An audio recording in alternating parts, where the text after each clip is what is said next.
喂，睇下我睇到邊個？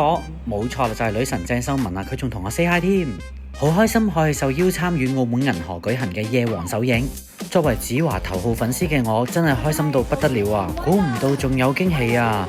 等，男女主角都到場啦！佢哋兩個人碰撞出嚟嘅喜劇，相信一定會成為大灣區嘅王炸喜劇。好啦，而家聽下我嘅影評啦。佢由毒舌律師變成夜總會嘅歡哥，將夜總會經理嘅圓滑仗義，仲有反差文演得十分之靈活啊！真係好搞笑啊！正式開始，一坐低，一隻手翹住個下，嘟住個嘴喺佢耳邊講。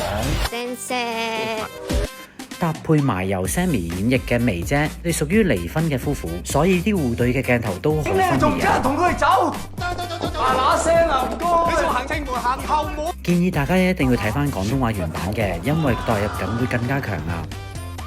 咁我今次睇翻呢個電影呢，就覺得完全翻返去港劇嘅黃金時代啊！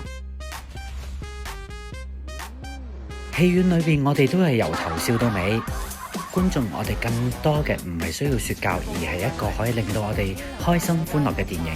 而新年流流，我就覺得呢部電影十分之適合我哋去睇啦。好啦，今期結束啦，下期再見，拜拜。